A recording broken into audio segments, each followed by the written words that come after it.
And Microsoft is worth more than the Indian stock market. Microsoft compounds profits thrice as fast as the Indian market.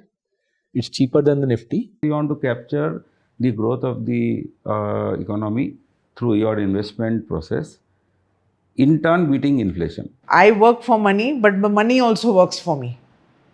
So how do I make that happen? Top 10 companies की average age क्या है?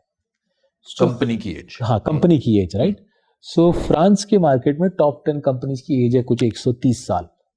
ठीक है. Germany के market में top 10 companies की as है कुछ 120 साल.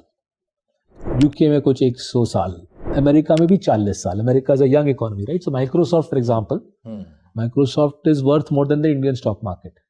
Right? Microsoft is worth more than the Indian stock market. Microsoft compounds profits thrice as fast as the Indian market. It's cheaper than the Nifty. And Microsoft was listed in, I think, 78 में Bill Gates ने स्थापना की थी, right? So what struck me was the greatest compounders, right? बड़े बड़े market में जो सबसे बड़े महारथी होते हैं वो 10-20 साल नहीं, 30, 40, 50, 100 साल कंपाउंडिंग मशीन, राइट. तो हम स्टॉक मार्केट के बारे में सोचते हैं कि भैया क्षणभंगुर है, आज ये आईपीओ, कल ये आईपीओ, ये खरीदो, वो बेचो, ये पी मल्टीपल, एफएनओ पे ये मारो, वो स्टॉप लॉस लगाओ, राइट. जब ये कार्ल बेनेडिक्ट फ्रे का मैंने ये स्लाइड देखा तो थोड़े हाथ ठंडे हो गए कि बॉस ये क्या है, ये तो पूरा सदियों का खेल है. We are talking about decades and centuries, generations में भी. हाँ जी, जनरेशंस रादर देन ये साल, वो साल, अगला क्वार्टर, राइट, अगला साल. सो अपनी किताब, हमारे इंडिया में क्या एज है, कोई दी? हमारी इंडिया में टॉप 10 कंपनीज का एज, हमारी इंडिया में भी अगर आप रिलायंस लें, टीसीएस लें, एचडीएफसी बैंक लें, you take top 10 companies, there also be on average 30 to 40 years. जब ये जो आपने कुछ नाम लिए, जब ये 50 साल 100 साल तक ग्रो करते रहेंगे, हाँ जी, अगर तो वेल्थ क्रिएशन का हाँ, तो जैसे एशियन पेंट्स आई थिंक 1982 की आईपीओ है. एंड मेरा जो लास्ट मैंने मेजर किया था 22,000 गुना कंपाउंड कर चुकी है आईपीओ से लेके आज तक. 22,000. हाँ, जिन लोगों ने, हाँ जी, 22,000x. People are moving, saving से सेव कर रहे हैं. इंडियंस तो सेविंग में हैव बीन एक्सीलेंट, इसलिए कोविड भी हम निकाल सके बिकॉज हमारी बेसिक वेरी गुड क्वालिटी है कि हम सेव करते हैं.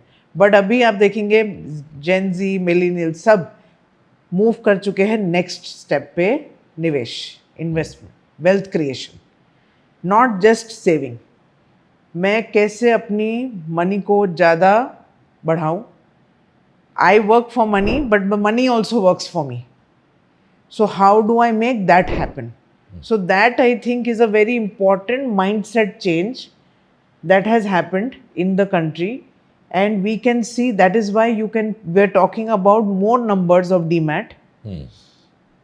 And ये नहीं कि सारे ये DMAT accounts आज active हैं. हाँ, कहीं ये हैं तो हाँ, it's अच्छा लगता है कि हाँ एटलीस्ट नंबर बड़े हैं. एज आई सेड कि वो स्टेप बढ़ते जा रहे हैं, बट जर्नी बहुत लंबी है. So what I tell people is, why should you get into mutual funds?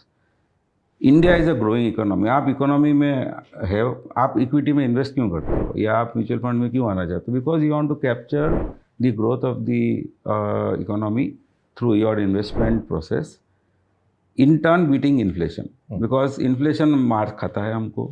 7% का एवरेज, 6% का 20 साल का आप टेनोर लेंगे तो 6-7% का एवरेज है. अभी उसको अगर बीट करना है तो आपको ग्रोथ ऑफ द इकोनॉमी में आना है. But you can't invest in top 500 companies of India. तो mutual funds help you to invest there. Second part is, आपको अगर एफडी में पैसा रखना है आप रखिए उधर, लेकिन आपको डाइवर्सिफाई करना है तो म्यूचुअल फंड से भी आप डेट फंड्स में आ सकते हो, या उस तरीके का एक तरीका का एक्सपीरियंस आप दे सकते हो. आपको गोल्ड में रखना है गोल्ड में करिए, उधर प्योरिटी का प्रॉब्लम है, बहुत सारी चीज़ों का है, स्टोरेज इशू होते हैं.